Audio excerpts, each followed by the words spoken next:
Hey everyone, Keep7 here back with another Meta Monday for Magic the Gathering Arena, where we go through kind of the top 5 decks in relevant formats, standard best of 1, standard best of 3. We're going to skip historic best of 1 because I just be a waste of time anyway, so basically just standard best of 1, standard best of 3, and historic best of 3. I'm going to let you know, according to MTGA Assistant, what the top 5 decks in each of those formats, what the top 5 decks are that are being played. And maybe give you some card recommendations or deck recommendations, what you can be playing to maybe fight the meta, maybe get some wins, or improve matchups. So let's get right into it. I'm also going to try to condense this down a little bit more. I think the videos in the past have sometimes dragged on a little long, so I'm just going to try to condense all the information down, present the facts to you, present my recommendations, and then move on. So for standard best of 1, we have in first place Mono White Life Gain. In second place, Mono Red Aggro. Third place, Dimir Mill. Fourth place, Gruul Aggro. And in fifth place, Esper Yorion. So Mono White Life Gain is really picking up some steam. It looks like a lot of people are playing it, and people are playing it enough where it is in the number 1 spot in the meta right now. So I've been saying it for 2 weeks, maybe 3. I can't remember how many of these I've done now, but and I know this is Meta Monday on a Tuesday, but forgive me, yesterday was a holiday. Anyway, I've been saying it for 3 weeks now. Put Soul Seer in your decks, especially if you're playing best of 1. You need it main decked to combat Mono White Life Gain. So if you're not doing it yet, it is the number 1 deck that you will be playing right now. So you need to put it in your decks immediately. So be playing Soul Seer in your main deck. When you come up against Mono White Life Gain, it will save you sometimes.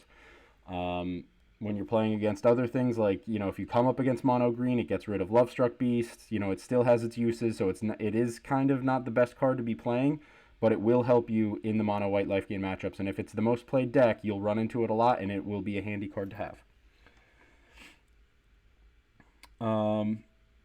Other than that, obviously, best of 1 is always going to lean towards aggressive decks.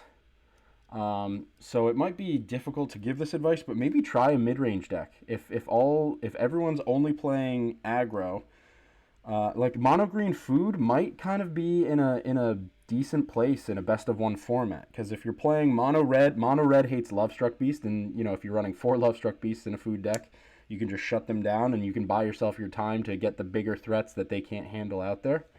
Mono White Life Gain might be kind of a tough matchup, though. I don't know how well Mono Green Food will pair against Mono White. I think there might be a lot of staring matches where they put out a threat, and then you put out a bigger threat, and then they put out another threat, and then I think slowly over time, Mono White is actually favored against Mono Green, so this might not be the best advice, especially as, over time they're going to be growing threats. If they're playing the Mono White Life Gain version, where they start putting +1/+1 counters with Heliod and gaining life with creatures, Mono Green Food probably isn't the best matchup against Mono White. But against Mono Red, against Gruul Aggro, against Dimir Mill, it's favored against 3 out of the top 5. Esper Yorion can be tough. It depends. Some Esper Yorion decks can be tuned to beat a mid-range deck like Mono Green Food. And then some probably, I guess it really depends on the draw and the build of their deck. If they're a bit more controlling, it can be tough. If they're less controlling and more focused on their own combos and building a big Yorion turn, I think Mono Green is favored. So it might not be the best advice. In best of 1 format, mid-range decks can just get run over, so it might not be the best advice in the world, but mid-range decks are favored against aggro. If you can stabilize, which should be really easy with a card like Lovestruck Beast, you should be able to beat a lot of those decks. You should be able to beat Gruul Aggro, you should be able to beat Dimir Mill, and you should be able to beat Mono Red Aggro. Dimir Mill is kind of another 50-50 situation.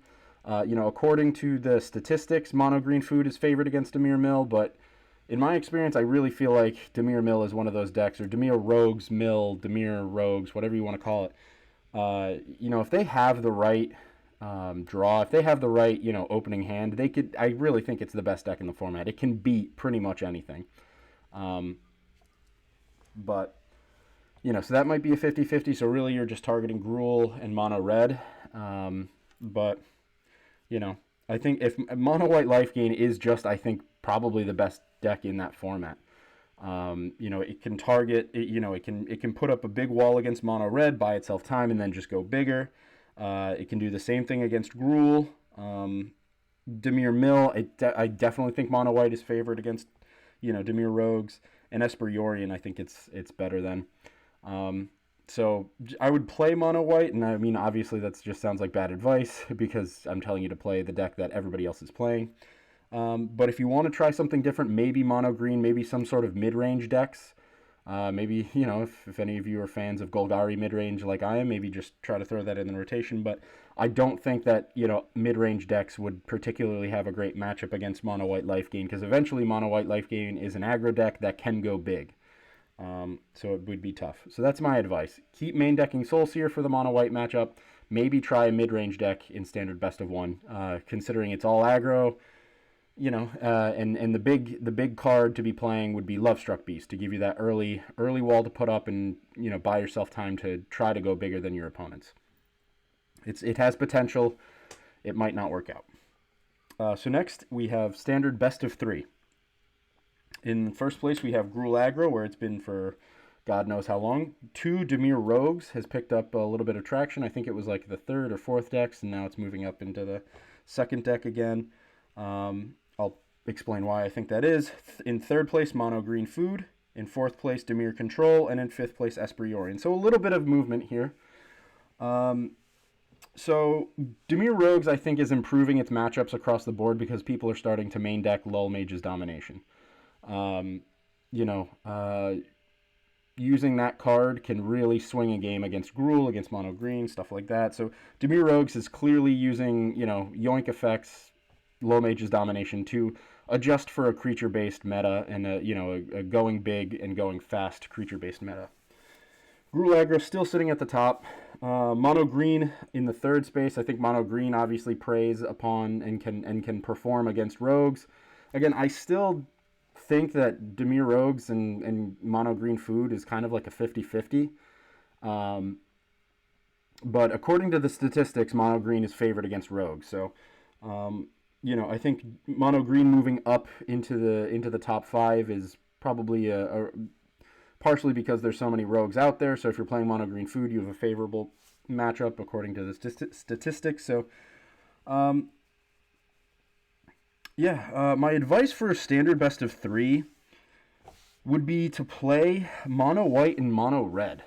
Mono White didn't make it into the top 5. I think it's the number 6 spot, and Mono Red is the 7th spot. And I think those decks are kind of slept on. And the biggest change I would make is I've been seeing a lot of streamers, I've been seeing a lot of YouTubers kind of replace the medium to bad cards in the mono, at least in Mono Red. And you replace it with Crawling Baron, like 4 copies of Crawling Barons, and you just use Crawling Barons as a finisher. Like if all your other threats get dealt with, like people just aren't worried about Crawling Barons, and people should be because it's a really good card. So put that in your aggro decks. Put 4 copies in red. Put 4 copies in white.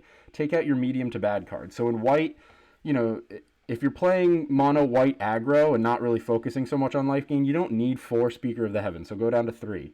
You don't need 4 Daxos. Go to 3 or maybe 2. You don't need 4 Heliod. Go to 3, probably 2, maybe even 1.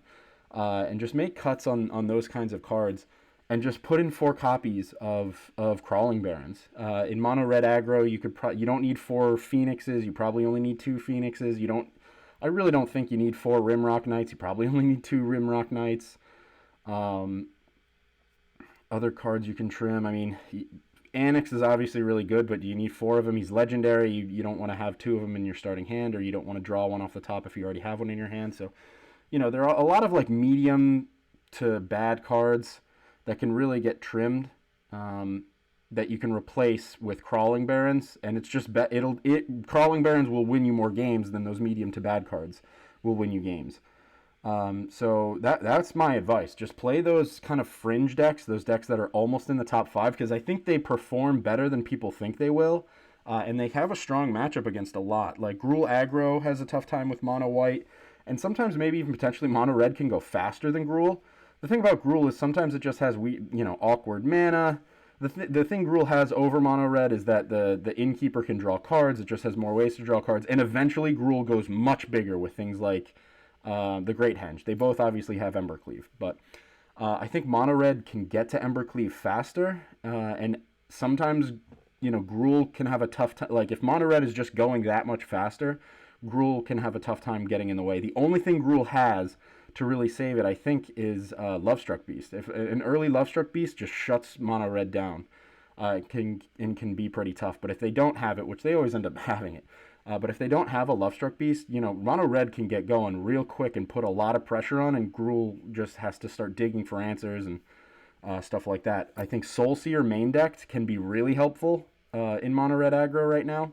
You can get rid of that Lovestruck Beast, keep them off the Great Henge, keep them off of a Lovestruck Beast, which is going to be in your way and stuff like that. So I really think that Mono White and Mono Red in a best-of-3 format are kind of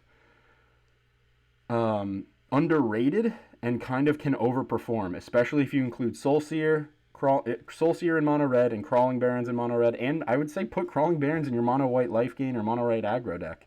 Just do it. When your threats get dealt with, eventually you'll have a Crawling Barrens just swinging away with people just don't have answers for it right now. People aren't putting in answers. So, or occasionally you'll come across the one player who thought to put a copy of Field of Ruin in their deck. But other than that, there aren't many black. Like Dimir Control could potentially deal with it with like Eliminate and stuff like that, or like a Heartless Act, they can get it early. Esper Yorion possibly too. But the top 3 decks, I mean, maybe Dimir Control, but Dimir Control, Dimir Rogues. Dimir Rogues doesn't really play, too many Eliminates. Most of the decks that I see play like Heartless Acts, and Bloodchief's Thirsts, in place of Eliminate. So they could deal with it, they might not. They might have it, but it all depends on if they have it. And I think that those 2 decks potentially could have a very strong matchup against, the top 3. If you're playing Mono Red, you're already favored against Rogues anyway, so you don't really have to rely too much on Crawling Barrens. And if you're playing Mono White, you're favored against Dimir Rogues. So, just having the Crawling Barrens, even if they have removal for it, doesn't mean that it's going to matter, because you're already favored. You're already going to be in a position to win. You're already kind of moving faster than Dimir Rogues. So I'm just kind of thinking about, who's trying to answer stuff, and you already have favorable matchups there, and those decks that could answer it, I think, with Dimir Control and Esper Yorion and Dimir Rogues, like, I think you're already favored there, so it doesn't really matter. Play Mono White, play Mono Red in a best-of-3 format, and put Crawling Barrens in your deck, put Soul Seer in your deck, and I think you'll be surprised how many games you can actually win. Historic best-of-3. We're skipping best-of-1 because I just don't play Historic best-of-1 at all. I feel like I'd be a phony giving you advice. All these other formats I do play pretty consistently. So Historic best-of-3. First place, Sultai Midrange, of course. Second place, Gruul Aggro. Third place, Mono Red Goblins. Fourth place, Blue White Enchantments. Fifth place, Rakdos Sacrifice. Gruul Aggro kind of edging its way up in the meta, and I think that's for a reason. I was playing it all last week. I got myself to Diamond, and it just wins games.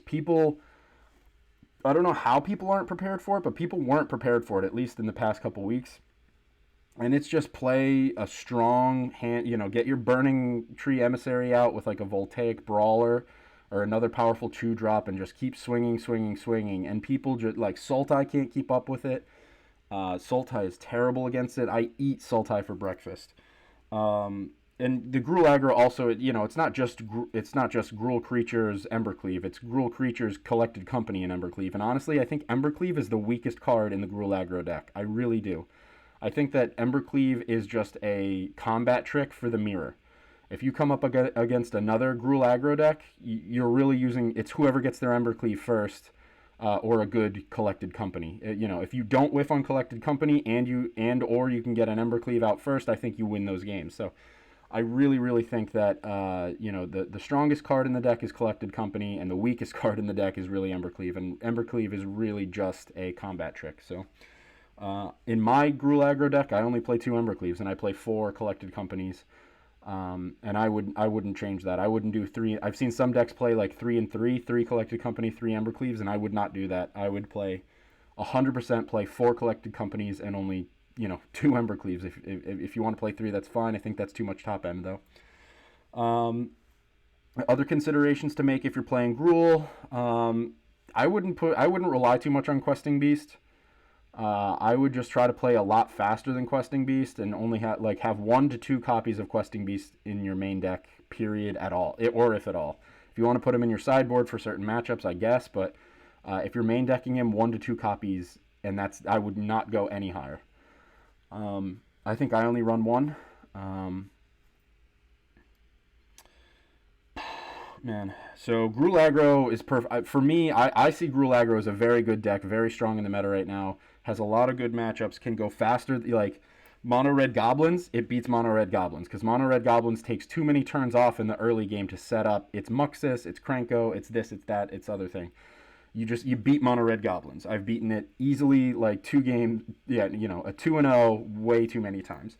Sultai midrange, same deal. They just take too much time off, and yeah, their Uro is great.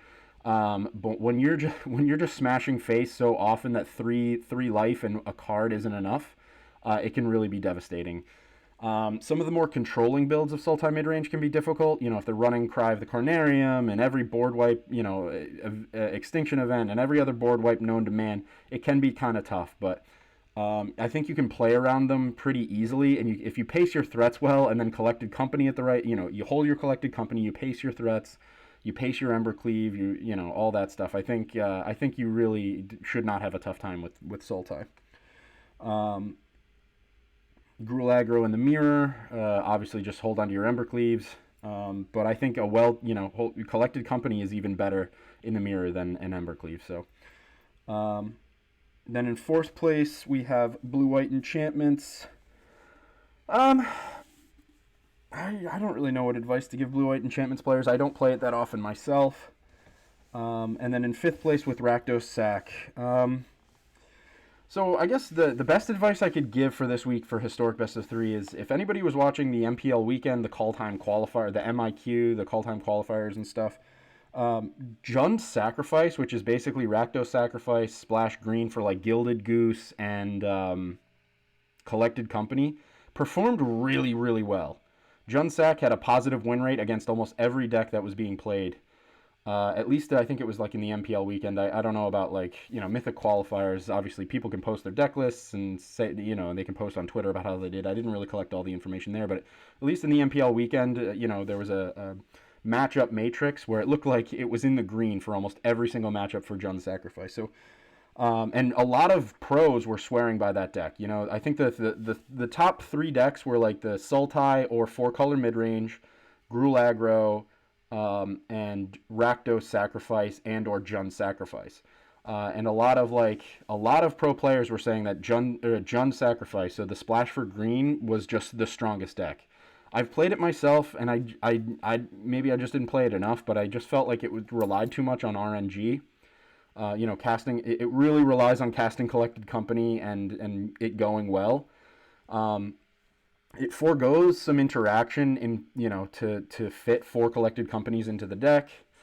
And I think Rakdos Sack, in my opinion, when I play Rakdos Sack, it feels better. It feels like it performs better because you have more interaction and better, just more interaction, more ways to interact with your opponent. Just feels better for me. It feels like I have more control over the game and the outcome of the game, as opposed to relying on RNG for Collected Company, which, you cast it, you whiff, you lose the game potentially.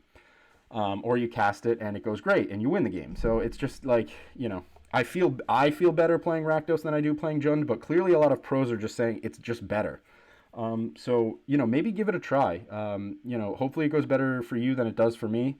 I've only played it a handful of times, and every time I play it, it feels like Goblins to me. It's just, I'm relying, when I played Goblins, I relied too much on Muxus, and I've learned that, and I should revisit Goblins at some point in the future to kind of relearn and replay it as it's supposed to be played. And maybe I'm thinking the same thing for Jund Sacrifice. Maybe I'm relying too much on the Collected Company turns, and I should be focusing on playing it more like a Rakdos deck, and then, at the right time have an explosive Collected Company play or something. Maybe I'm just playing it wrong is my point. But clearly pros think it's the best deck, and it performed very well. So go out there and give it a shot. If you're a better player than I am, you probably will have better results. So give it a shot, and maybe it'll just have an explosive week for you. And I hope it does. I hope all of you out there go out there and get some wins. But Jund Sacrifice was out there. It didn't make, it didn't make top 5, and I think it was like like eighth top played deck. It is going up. People are starting to play it, so get in while you can before everybody's playing it. But I'm just letting you know it had a very good weekend in a professional, competitive format. And if pros are saying it's a good deck, then it's a good deck. They're the people in the know. So if I were you, I'd give it a shot. And I hope it goes better for you than it did for me. And that about wraps it up. That about wraps it up for Meta Monday on Tuesday, January 19th, 2021. There was an exciting weekend just as a wrap up, for those of you who just come here for the information and recommendations. That part of the video is over. Just wanted to talk about the weekend. I already kind of covered it a little bit with the Jund Sacrifice talk, but very interesting weekend with the MPL and MIQ. There was a lot of good Magic to watch. A lot of very good streamers, putting out, Ash Lizzle was playing Rakdos Sacrifice and went 1-2 in the first day, where you had to go, what was it, like 7 and so you have to have 7 wins before 2 losses. She went 1-2 and then had a huge swing comeback to go 7-2 to qualify for the next day. And I can't remember. I think she didn't do too well in the next day, but still, it's just like good Magic to watch. Really exciting content. Crokies, I think, played Gruul aggro and didn't do so well against Sultai midrange, which I found really. I think Sultai is like one of my best matchups. I always crush Sultai. So every now and then you do get unlucky. Like I have lost. It's not like I beat him 100% of the time. But I just feel like maybe he did get really unlucky. So just seeing streamers getting the same kind of luck that you do on the ladder. It was just interesting to see in the MIQ. And then in the MPL, just seeing Jund Sacrifice take the day. I mean, I didn't watch many Jund Sacrifice decks because it's not a deck I particularly enjoy watching. But it was just interesting to see that Jund Sacrifice really, really had a great run. So there was a lot of cool Magic to watch, and I enjoyed what I saw. But that about wraps it up for Meta Monday. So, hopefully my advice or my tips or whatever are useful for you, and you can go out there and win some games of Magic. Thanks for watching, everybody. Catch you in the next one.